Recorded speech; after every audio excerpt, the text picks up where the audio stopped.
famous 12th man implored to make a difference. 80,000 were here for a yell practice. Because we're talking about a fan base who holds a practice just to make sure they are unified and loud enough for the game when their team needs them. And this crowd is getting into it right now. Got it started at midnight with the yell practice, one of the most storied traditions in all of college football.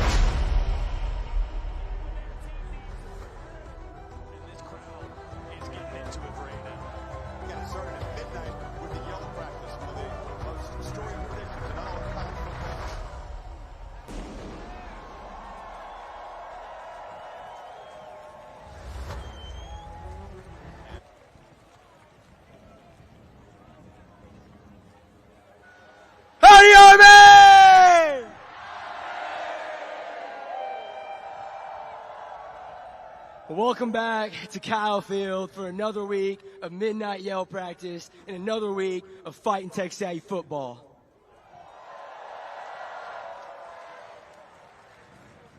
Before we get started this week, we have two groups of special guests joining us that I want to recognize. The first group that I want to recognize is the 2025-2026 Texas A&M Parents of the Year, Kristen and David Cox.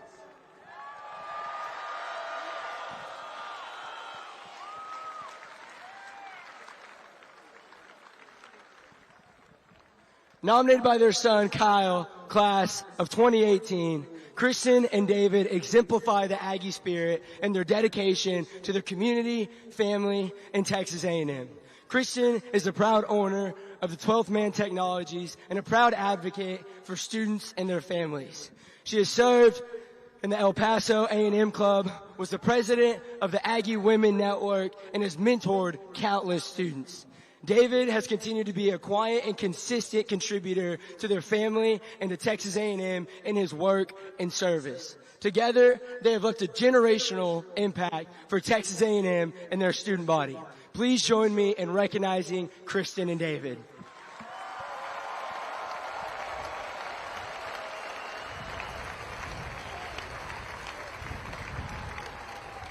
And now, Ags, our next group of special guests is a star-studded group of athletes who have set the standard for championship athletics here at Texas A&M. And it's none other than your 2024-2025 national champion Texas A&M track and field team.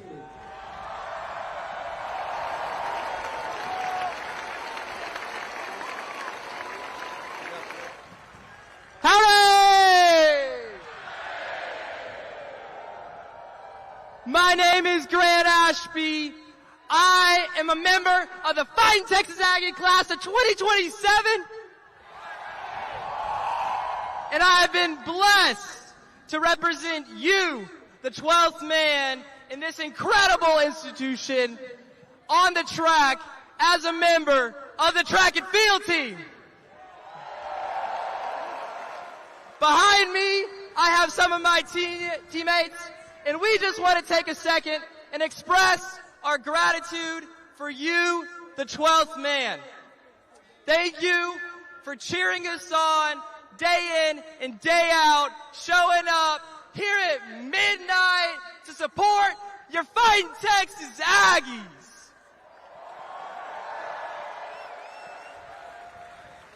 That's right. And so this season, I'm excited to beat the compound, complex, Fightin' Texas Aggie, class of 2027.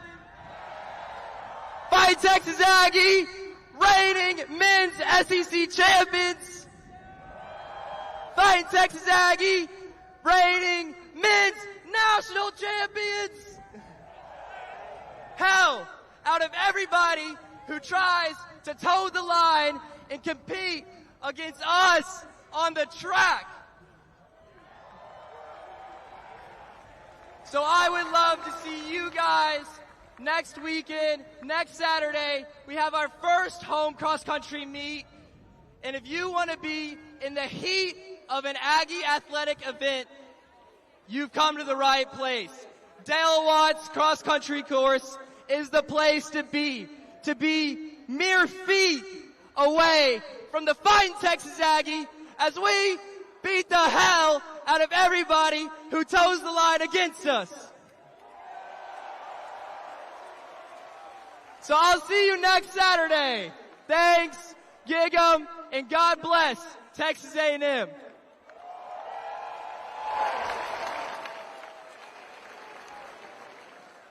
Well, let's hear it one more time for our national champion track and field team.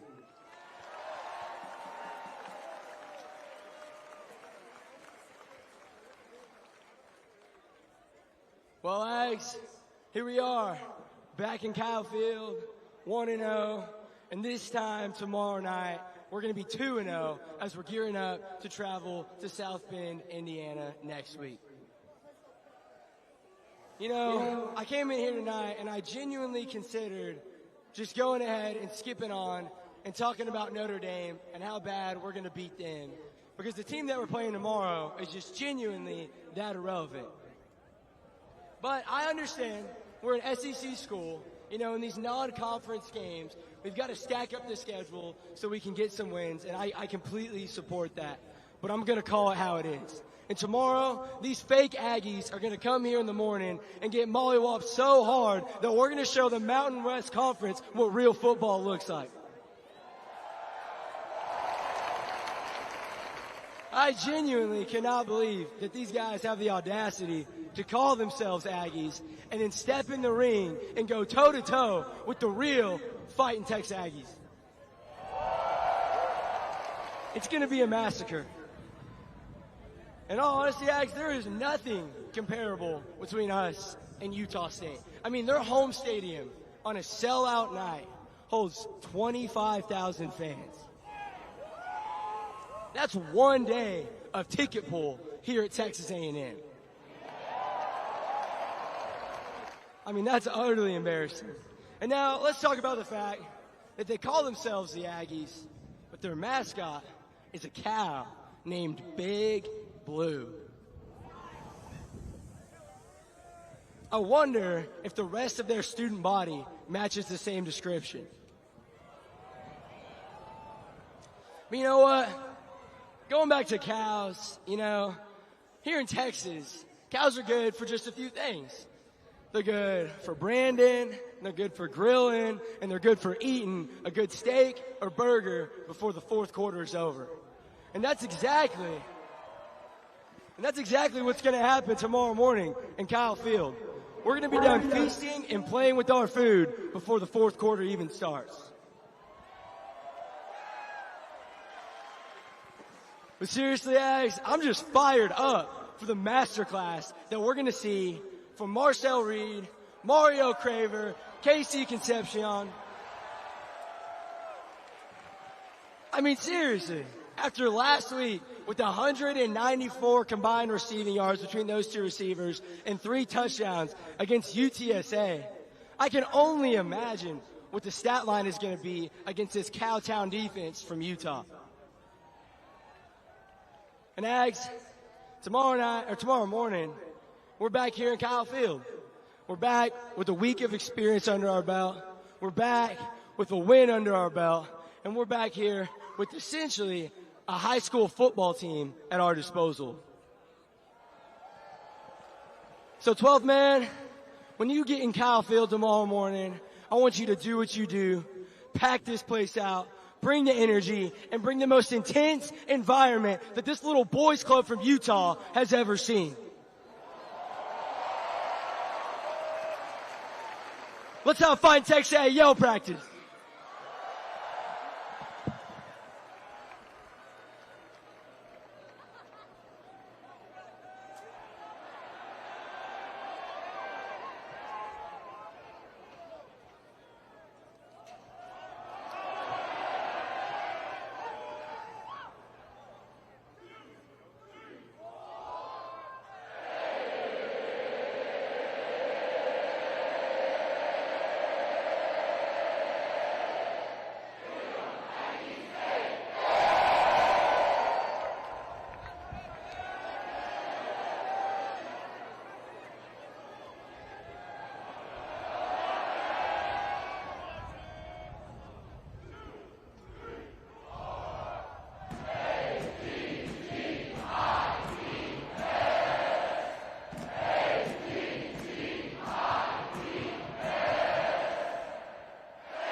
Utah State games always empty by the fourth quarter? Because their fans were never there in the first place. A-O Arm. Army. I got a little story for you, Ags.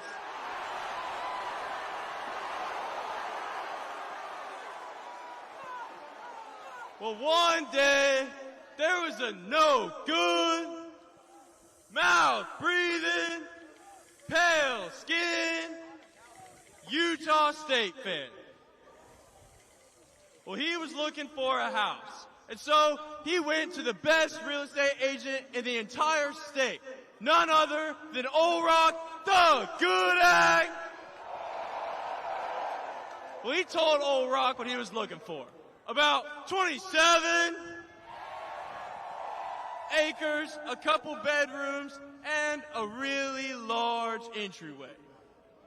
Well, then Old Rock put together a list of houses that fit this description, and then they went house to house. But unfortunately for that Utah State fan, none of them seemed to be good enough. Eventually, Old Rock had enough of this and said, son, you've got to give me some more details on what you're looking for. This is exactly what you asked for.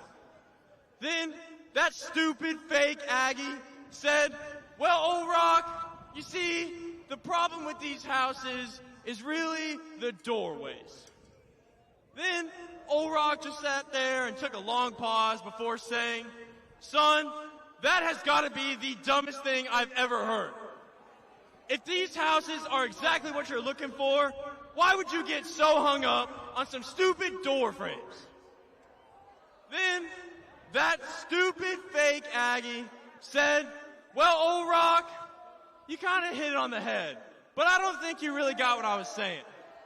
See, when my wife and I go on a tour of these houses, well, the problem with these door frames is my wife and I are so big that we can't even fit through the doorway. And that's exactly what our doodle match. We're going to beat the ever loving, ever living, compound, complex, Fightin Tex Aggie. We're the real Aggies. Fightin Tex Aggie, Marcel Reed. Fightin Tex Aggie, the Aggies are about to go 2-0. We're going to beat the Fightin Tex Aggie class of 2027 hell out of Utah State.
Now, what is the difference between a Utah State cheerleader and an elephant? Well, about 10 pounds. A-O, Army. Army. I got a little story for you, Ags.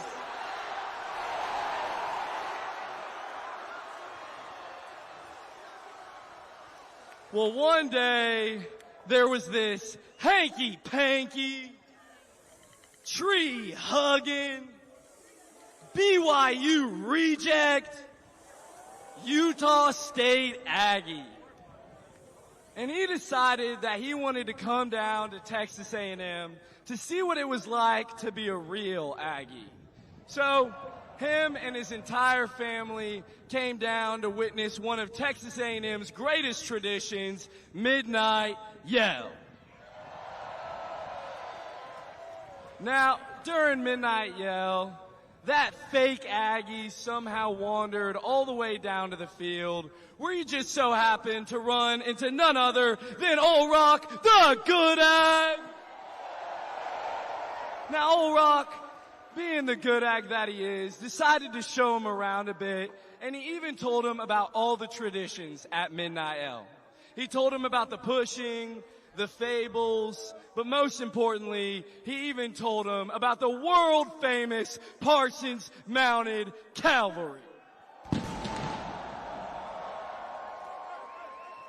Now, toward the end of Midnight Yell, the lights, they started to get real low. And that confused fake Aggie turned to Old Rock and he asked him, now what in the world is happening now? Well, Old Rock, he just smiled and leaned over to give his beautiful wife a 26-second long kiss before replying to that fake Aggie, well, son, this is everyone's favorite part of Midnight Yell, mugging down. He said, if you've got a date, well, now is the time to kiss her. Well, that poor fool, he started frantically looking around before all of a sudden he dropped his head and he got real sad. And then with a disappointed tone, he looked at Old Rock and he said, now, Old Rock, I would love nothing more than to kiss my date. But honestly, I think that I lost her. You see, I have looked absolutely everywhere, and I can't seem to find my sister. And that's exactly what we're going to do to him, Max. We're going to beat the ever-living, ever-loving, compound, complex, Fightin Texas Aggie. Their family tree is just a circle. Fightin Texas Aggie, the only real Aggies are the 12th men. Fightin Texas Aggie, Parsons Mounted Cavalry. We're going to beat the Fightin Texas Aggie class of 2026 hell out of Utah State.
Howdy, Army!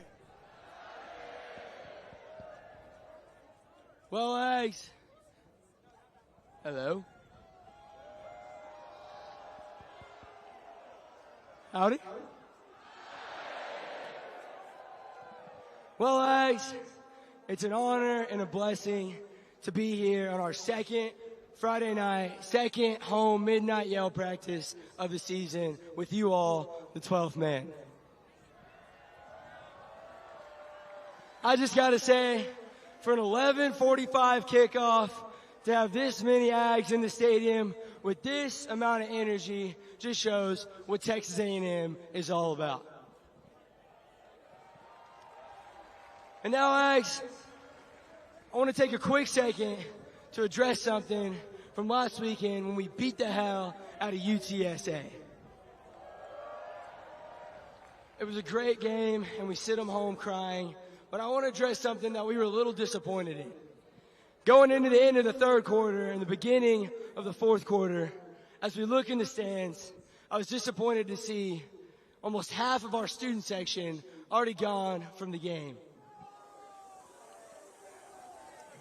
What was even more disappointing was it wasn't even just the third deck where the freshmen sit. It was all 3 decks of students. Now, trust me, I get it. We were blowing those guys out of the water. It was the fourth quarter. It was hot. We were all ready to go home. But my biggest philosophy in life is that if you talk the talk, you better walk the walk. And here at Texas A&M, since 1922 with E. King Gale, we have said that we stand and we stay at every home athletic event to show our undying love and dedication to our athletic teams.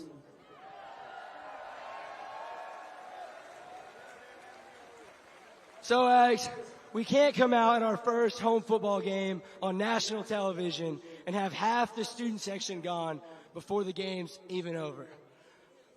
I know that it's not going to be a problem again, that we're going to pack this place out, and we're going to have the most electric environment in all of college football. I can't wait to see you all back here tomorrow morning when we beat the hell out of Utah State. I hope y'all get home safe and enjoy the rest of your evening. Thanks, gig 'em, God bless, and God bless Texas A&M.